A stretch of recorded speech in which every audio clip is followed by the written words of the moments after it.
सभी प्रिय भाइयों बहनों को प्रभु यीशु मसीह में स्वागत करते हैं। मैं यहाँ पर हूँ भाई विपुल के साथ, और जो भी प्यार आपने दिया है किंगडम ऑफ गॉड के वीडियोस को, इसके लिए हम धन्यवाद देते हैं। हमारी आशा है कि आप उन वीडियोस से, उन टीचिंग से आप बहुत सारी बातें समझ में आ गई है आपको, और आपके जीवन के अंदर बहुत सारी बातें अब आप लागू कर रहे हैं, इसलिए हम धन्यवाद देते हैं। बहुत सारे जो गढ़ थे जो आपने बनाए थे पहले, उन सारे गढ़ों को वचन के द्वारा प्रभु ने निकाल दिया है, ये हमारी आशा है। और अभी इस वक्त आप स्वतंत्र होकर जी रहे हैं, और विदाउट फियर, विदाउट कोई डर आप प्रभु में चल रहे हैं, इसलिए हम धन्यवाद देते हैं। आज हम टॉपिक लेंगे। भाई क्या आप इंट्रोड्यूस करेंगे कि आज का क्या टॉपिक है, और आप शुरू कर सकते हैं brother. Yes yes, hallelujah. Yeshu Masih और हमारे पिता परमेश्वर के नाम से कृपा और शांति आप सभी के जीवन में बढ़ती जाए। और मैं धन्यवाद देता हूँ पिता परमेश्वर को यीशु के नाम से, और हमारे भाई गॉडविन जी के लिए भी मैं धन्यवाद देता हूँ। और ये जो अवसर दिया कि परमेश्वर के लोगों की सेवा करने के लिए, इसके लिए मैं धन्यवाद देता हूँ। तो हम सिर्फ खाली ये प्रार्थना करते हैं कि प्रभु हमारी आंखों को खोलिए, कानों को खोलिए, हमारे हृदय को खोलिए कि हम आपके वचन को समझ सके, और वचन समझने के बाद हम वचन के अनुसार चलने वाले व्यक्ति बने, ताकि हमारा जीवन जो मसीह ने हमें दिया है हम उसके मार्ग पे ही चले। आमीन। आमीन। हम परमेश्वर के राज्य में कौन है, परमेश्वर क्या चाहता है उस राज्य में हमसे, तो आज हम वो सीखेंगे। आमीन। तो सबसे पहले हम देखेंगे कि यूहन्ना अध्याय 1 वचन 11 में देखेंगे। यूहन्ना अध्याय 1 वचन 11 में, जहां पर बाइबल बताती है कि वो अपने घर आया और उसके अपनों ने उसे ग्रहण नहीं किया, लेकिन जितनों ने उसे ग्रहण किया उतनों को उसकी संतान बनने का अधिकार दिया।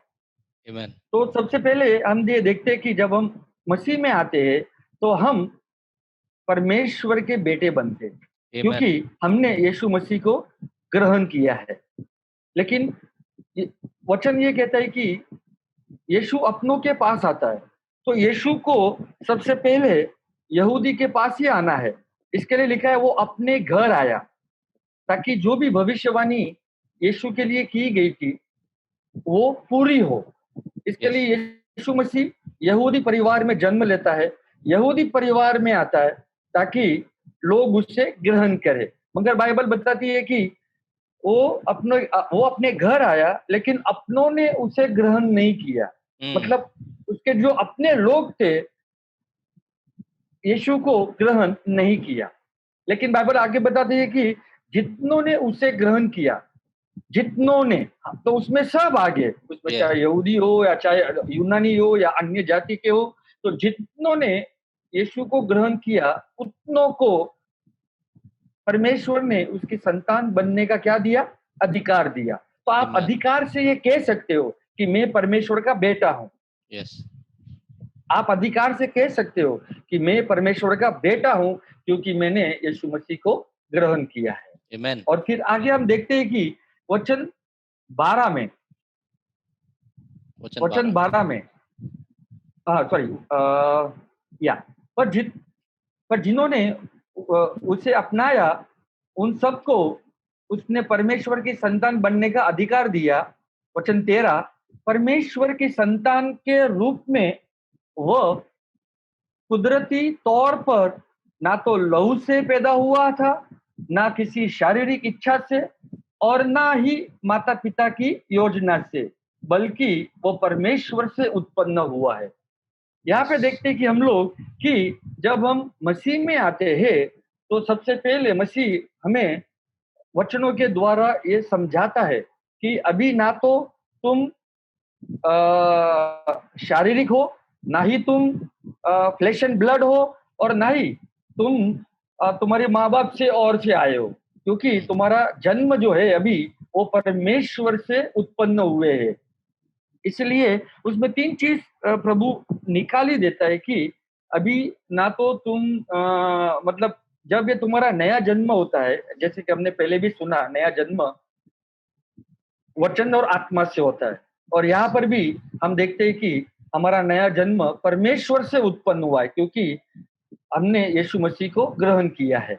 और ग्रहण करने से ही अभी तुम्हारी शारीरिक जो मतलब जो शारीरिक की इच्छा थी वो निकल जाती है, और माता पिता की इच्छा इन्वॉल्व हुई थी वो निकल जाती है, और जो लहू से जो पैदा होते हैं अभी वो भी निकल जाता है, ताकि अभी से तुम परमेश्वर से उत्पन्न हुए हो। मतलब परमेश्वर ने कुछ तुम्हें दिया, ताकि अभी से तुम शारीरिक नहीं हो, ना ही मांस और लहू के हो, ना ही किसी किसी का इन्वॉल्वमेंट है आपके नए जन्म में, लेकिन आप परमेश्वर की ओर से उत्पन्न हुए हो। तो यस, सबसे पहले परमेश्वर आपको बेटा बनाता है, और उसके नाम में भी जो विश्वास करते हैं परमेश्वर उनको भी बेटा बनाता है, ताकि उसके राज्य में परमेश्वर बेटा चाहता है। के अंदर जब यीशु बोलता है कि you are of your father the devil, तुम तुम्हारे पिता के हो जो शैतान है, और यीशु अपने पिता के बारे में फिर बताता है, तो जो सिस्टम्स है दुनिया में, रिलीजियस सिस्टम्स या धार्मिक सिस्टम्स जिसको हम बोल सकते हैं, धर्म के सिस्टम्स जो हैं, जो जुडाइज्म था, जैसे आपने कहा कि वो लोग यीशु पहले अपने घर के पास आया, तो यहूदियों के पास आया, और फिर उसी सिस्टम के लोगों को वो बोलता है कि तुम्हारा जो पिता है वो शैतान है, क्योंकि तुम मेरी बातें नहीं सुन रहे और मैं मेरी पिता के बारे में बात कर रहा हूँ। और जो यीशु के द्वारा नया जन्म पाता है, और जो पिता से नया जन्म पाता है, जहां से आप नया जन्म पाओगे वहां के बेटे आप कहलाते हो।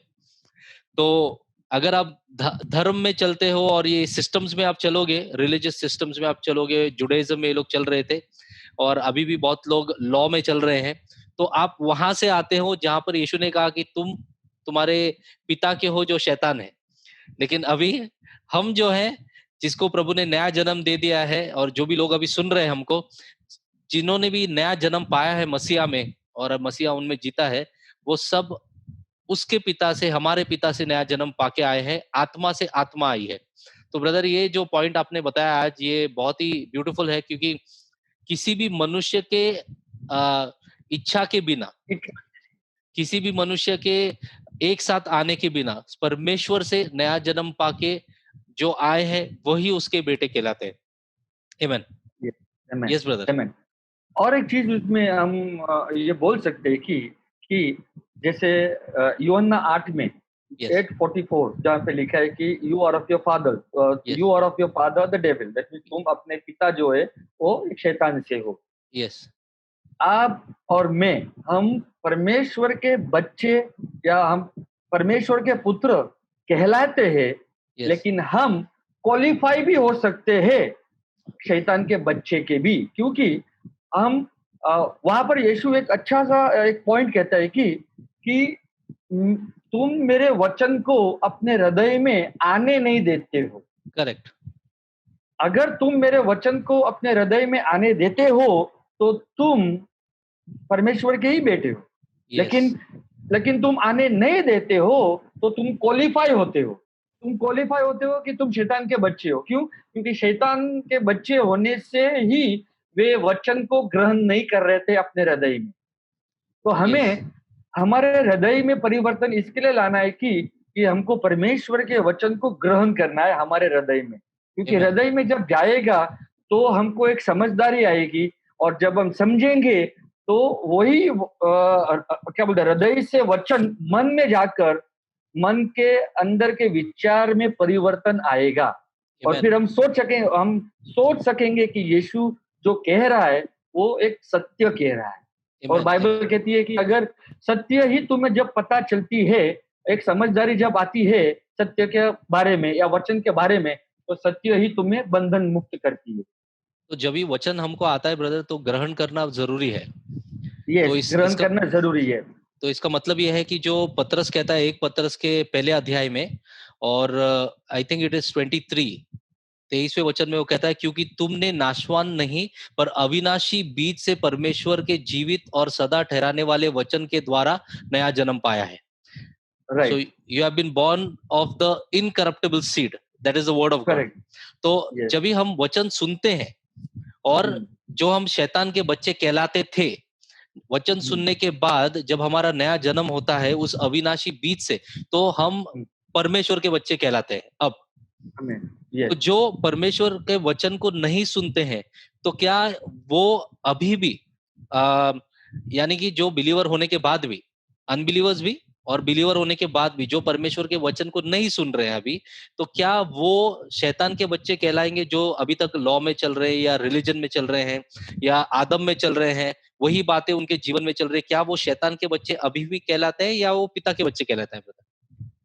मैंने जैसे कि कहा, जैसे कि जब मैं यीशु के वचन को ग्रहण करता हूँ, तो यस, अवश्य मैं परमेश्वर का ही बेटा हूँ, क्योंकि मैं आमेन, वचन को ग्रहण करूंगा। यस, लेकिन अगर मैं ग्रहण नहीं करता हूँ, तो यस, आई कैन क्वालिफाई, मतलब मैं क्वालिफाई हो जाता हूँ, ताकि यस, मैं शैतान का बच्चा भी कहलाऊंगा। कहलाऊं, कहलाऊंगा। यस, मैं शैतान का बच्चा नहीं हूँ, लेकिन मैं कहलाऊंगा, ऐसा मतलब मेरा कहने का पॉइंट आता है। ओके, इसके लिए आज इसके लिए आज मतलब लोग व्यवस्था में जा रहे हैं, और यीशु जब कह रहा है, और उस समय वो किसको कह रहा है? जो फरूशी और सदूकी, जो रिलीजियस ग्रुप ऑफ पीपल थे, उनको यस, वो कह रहा है। वो जो यस, जो जो जुडाइज्म में जा रहे हैं, तो ज्यादातर करके ये लोग के हृदय में परिवर्तन कभी भी नहीं आया, हम देखते हैं बाइबल में, क्योंकि यस, यीशु को हमेशा चैलेंजिंग किसके साथ था? ये फरूशी, सदूकी और शास्त्री लोग, जो हमेशा प्रश्न लेकर आते तो थे, लेकिन वे कभी भी बदलते नहीं थे, क्योंकि यीशु उनको उत्तर देता था, लेकिन उनके जीवन में कभी भी बदलावट नहीं आई। तो उनका तो उनका मन जो था वो सिर्फ यीशु को ट्रैप करने के लिए वो लोग आते थे और यस, ये सोचते थे कि आज तो मैं यीशु के ऊपर विजय पाऊंगा और अपने पाऊंगा। लोगों को बताऊंगा कि देखो हमारे अंदर ज्यादा बुद्धि है, ज्यादा ज्ञान है परमेश्वर का, और ये कौन आया है नया राबाई। यस। इसके लिए वो हमेशा फरूशी और सदूकी जब प्रश्न लेके आते थे, तो वो एक चैलेंजिंग क्वेश्चन लाते थे यस, कि ऐसा, और कहने का मतलब कि वो कहते थे कि मूसा की व्यवस्था यह कहती है, तो तुम क्या कहते हो? तो यीशु जब कहता है, तो लोग वहां पे कुछ बोल ही नहीं पाते, क्योंकि कृपा जब आती है, दया जब आती है, प्रेम जब आता है, तो उसके सामने कुछ भी व्यवस्था काम नहीं करती। Yes brother, praise God. तो यस। जो भी हमको सुन रहे हैं, पहले यीशु को ग्रहण करना जरूरी है और उसके अविनाशी बीज से नया जन्म पाना जरूरी है और हमारे जीवन को वचन में चलना जरूरी है जो यीशु ने कहा है पवित्र आत्मा के द्वारा, ताकि हम क्वालिफाई ना हो शैतान के बच्चे कहलाने के लिए। Yes, yes. यस ब्रदर, आगे बढ़िए ब्रदर। आमीन। और जैसे कि हम आगे देखते हैं, फिर परमेश्वर की इच्छा सभी को है कि वो अपना बेटा बेटी बनाए, क्योंकि उसके राज्य में प्रभु बेटा और बेटी चाहता है। देखते हैं हम लोग एक यूहन्ना 3:8 कि वहां पर ये लिखता है कि परमेश्वर का पुत्र इसलिए प्रकट हुआ, परमेश्वर का पुत्र इसलिए इसलिए प्रकट प्रकट हुआ, हुआ। प्रकट हुआ ताकि वो शैतान के कामों को वो नाश करे। तो यस, जैसे यीशु परमेश्वर का बेटा जो प्रकट हुआ, तो उसने क्या किया? उसने शैतान के कामों को नाश किया। आज ज्यादातर लोग बोलते हैं शैतान खत्म हो गया, फिनिश हो गया। अरे फिनिश हो गया तो फिर भी वापस उसके काम तो दिखाई दे रहे हैं ना मुझे। यस, यीशु ने शैतान का नाश नहीं किया है, लेकिन यीशु ने शैतान के कामों को नाश किया है।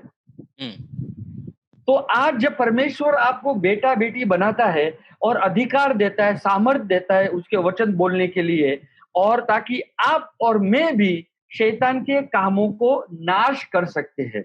आमेन, अगर यस, हम नाश नहीं करेंगे, तो वो हमारा नाश करेगा। इसीलिए देखते हैं कि चोर आया चोरी करने, घात करने और नाश करने, क्योंकि यीशु बोलता है मैं आया जीवन देने, और वो भी बहुतायत का जीवन। बहुत तो आयत का हमें जीवन। तो हमें एक बेटा बनने का जो फर्ज जो क्या बोलते हैं, प्रभु ने हमें ये हक दिया है, तो हम उस हक का क्यों ना इस्तेमाल करें। अधिकार दिया है, तो हम क्यों ना उस अधिकार का इस्तेमाल करें, ताकि हम शैतान के कामों को नाश करें। और तो और रोमियो का अध्याय 8 भी कहता है कि सारी पृथ्वी बाट जो रही है परमेश्वर के पुत्र प्रकट होने की। That means all creation is waiting for the manifestation of the glorious sons of God. Amen. तो अगर अगर पृथ्वी पे क्या चाहता है परमेश्वर? जो पुत्र आपके अंदर है, यीशु मसीह, वही प्रकट होना चाहिए आपके द्वारा, Yeah. ताकि पृथ्वी अभी राह देख रही है कि कब परमेश्वर का पुत्र आपके द्वारा प्रकट होएगा, क्योंकि पृथ्वी अभी भी सही नहीं है. We are living in the fallen creation, और पृथ्वी अभी तक सही नहीं है. पृथ्वी को अभी तक वी कैन से आजादी नहीं मिली है, क्योंकि आदम के कारण. Yes. आदम के कारण. लेकिन हम देखते हैं कि यीशु मसीह ने आदम को पूरा उस क्रूस पे ले लिया, ताकि हमें आदम जैसा नहीं रहना है. इसके लिए हमें जो परमेश्वर ने अधिकार दिया था आदम को, वो से उसने इस्तेमाल नहीं किया, लेकिन यीशु मसीह ने हमें अधिकार दिया है, तो आज हमें वो इस्तेमाल करना चाहिए. और जब हम करेंगे तो अवश्य हम प्रभु के राज्य में चिन्ह चमत्कारों के द्वारा, सामर्थ्य के द्वारा कार्य देखने को मिलेगा.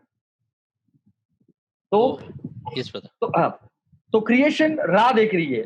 जो आज पृथ्वी पे है वो सब राह देख रही है कि परमेश्वर का पुत्र प्रकट हो, ताकि जो परमेश्वर का पुत्र आपके हृदय में है, आपके अंदर है, वही प्रकट होए, ताकि पृथ्वी जो राह देख रही है, फिर बाद में वो वचन भी पूरा हो जाए कि सचमुच अभी परमेश्वर के पुत्र प्रकट हो रहे हैं. Amen. Amen. तो आपने जो वचन बताया ब्रदर, वो यूहन्ना से जो पहले पत्र से आपने बताया, जो शैतान के कामों को खत्म करने के लिए आया है. और उससे पहले हमने देखा कि लोग क्वालिफाई कर सकते हैं शैतान के बच्चे बोलने के लिए. तो इसमें मैं ऐड करता हूँ ब्रदर, 1 यूहन्ना का जो 3 अध्याय है, वचन 10, वो कहता है, इसी से परमेश्वर की संतान और शैतान की संतान जाने जाते हैं. जो कोई धर्म के काम नहीं करता वो परमेश्वर से नहीं, और न वह जो अपने भाई से प्रेम नहीं करता. तो जो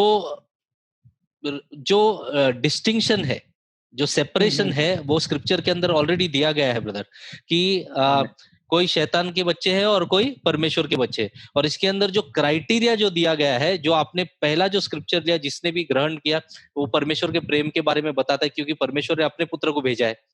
और जो भी ग्रहण करता है उसे वो प्रेम में चलना जरूरी है, और अपने भाई से प्रेम करना जरूरी है. जैसे मतलब परमेश्वर अपने बेटे बेटियों को अभिषेक करता है और सामर्थ्य दे रहा है, अधिकार दे रहा है.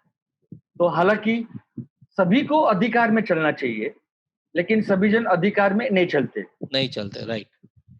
और धार्मिक लोग, हम ये कह ही नहीं सकते कि उन्होंने यीशु मसीह को ग्रहण किया, क्योंकि धार्मिक लोग, क्योंकि जो जैसे कि हम देखते हैं कि फरीसी, सदूकी, शास्त्री, वे सब धर्म के लोग ही थे, जुडाइज्म कर रहे थे, लेकिन उन्होंने यीशु को ग्रहण ही नहीं किया. तो फिर वे कैसे चिन्ह चमत्कार कर पाएंगे? राइट. इसीलिए प्रभु कलीसिया को ये अधिकार और सामर्थ दे रहा है, ताकि वे बेटे बनकर शैतान के कामों को क्या करे? नाश करे, ताकि वे धर्म में ना चले, ताकि वे वापस व्यवस्था में ना जाए धीरे धीरे. क्योंकि प्रभु आपके द्वारा इतना महान कार्य करना चाहता है, ताकि लोग आपके द्वारा आशीषित पाए, चंगाई पाए, जीवन पाए. लेकिन जब मैं अगर व्यवसाय में जा रहा हूं, तो फिर धीरे धीरे हम जैसे कि बाइबल बताती है एक जगह पे कि flesh and blood can not inherit the kingdom of God.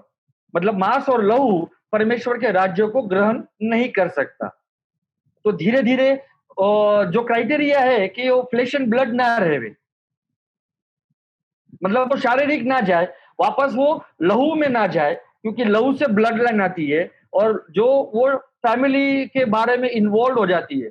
लहू बोले तो family tree, flesh and blood मतलब वो कनेक्शन होता है फैमिली ट्री. तो वो अपने परिवार को पहला स्थान ना दे, लेकिन वो यीशु मसीह को पहला स्थान दे, ताकि प्रभु उसके द्वारा आगे बहुत काम कर सके. Amen. कंटिन्यू करो ब्रदर प्लीज. यस. तो ये देख, जैसे कि आपने कहा कि हम मतलब रोमियो 8 में कि पृथ्वी जो क्रिएशन है वो बात देख रही है कि परमेश्वर के पुत्र प्रकट होने की. वहां पे शैतान के पुत्र प्रकट होने की राह नहीं देख रहे। तो कलेशिया को ये समझदारी आनी चाहिए कि परमेश्वर राह देख रहा है, सॉरी मतलब क्रिएशन राह देख रहा है कि परमेश्वर का पुत्र प्रकट हो, ताकि यस, एक दिन विश्वास में आगे चलकर वो शैतान के कामों को नाश करना शुरू करे। जैसे शुरू करे तो आगे चलकर बहुत सारे लोग वो शुरू करने लगेंगे। यस। तो ये लैक ऑफ अंडरस्टैंडिंग हो सकता है कलीसिया के नजर में, क्या वो ये ये समझ नहीं पा रही है और सुन तो रही है, क्योंकि वचन तो अभी बहुत मिल रहा है सब जगह से, तो सुनना तो बहुत आता है, लेकिन क्या ये है कि वो समझ नहीं पा रही, इस कारण से वो ये पावर में नहीं चल पा रही है, अधिकार में नहीं चल पा रही है? एक कारण तो वही हो सकता है, क्योंकि एक लैक ऑफ अंडरस्टैंडिंग है, मतलब समझदारी की कमी है। और उनके जो कलीसिया है उनके नजर में यही है कि नहीं नहीं हम नहीं कर सकते, सिर्फ खाली प्रचारक ही कर सकते हैं। जो पासवान है, जो इवेंजलिस्ट है, जो अपोस्टल है, जो प्रोफेट है, जो टीचर है, वो खाली वही लोग कर सकते हैं और हम लोग नहीं कर सकते। ब्रदर, मुझे याद है कि हम जब भी पासवान नहीं थे, प्रीचर नहीं थे, इवेंजलिस्ट नहीं थे, ये कुछ नहीं थे, जब भी हमने कुछ शुरू भी नहीं किया था, तब से ये सारी बातें जब समझ में आ गई तो हमने किसी के लिए वेट नहीं किया। और आप तो मेरे से पहले थे और आप आगे बढ़ते गए, और मैंने देखा जब भी हम लोग वो मिनिस्ट्री में थे और मैं नया नया था, तो मैं देख रहा था कि आप और बहुत सारे अलग जो भाई ऑलरेडी ये काम कर रहे थे, कोई टाइटल के साथ में था नहीं, कोई भी एक मिनिस्ट्री के साथ में था नहीं, लेकिन प्रभु के कार्य होते जा रहे थे क्योंकि वचन समझ में आ रहा था और उस वचन को क्रिया में लेके आ रहे थे।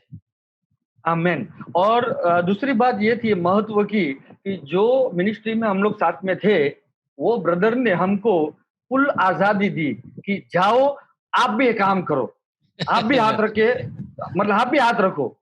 वहां पे ये मतलब मोनोपोली नहीं थी कि नहीं नहीं नहीं सिर्फ खाली जो मतलब मेन ब्रदर आएंगे तो वो हाथ रखेंगे, बस वही मतलब काम कर सकते हैं।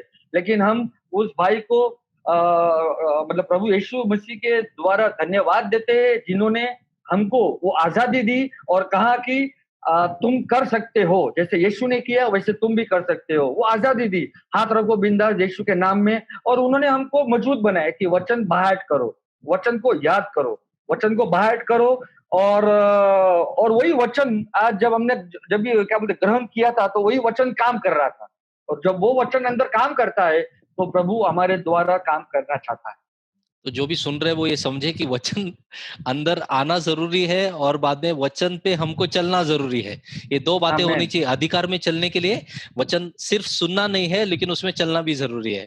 एक तो है कि अगर वो भाई जिन्होंने हमको सिखाया है अगर वो सुन रहे हैं, तो प्रभु को हम धन्यवाद देते हैं आपके जीवन के लिए और आपसे जो भी हमने सीखा है उन बातों के लिए। और प्रभु आपको हमेशा स्वास्थ्य में रखे और आपको मसीहा में बढ़ाए, ये हमारी प्रार्थना है। और हम ये भी प्रार्थना करते हैं कि प्रभु आपकी आंखें खोले, हृदय खोले, ताकि आप परमेश्वर का राज्य और मसीह का जो रहस्य है और भी भेद जाने, ताकि आप आपके द्वारा कितने लोग आशीष पाएंगे। आमेन, हम यही आमेन।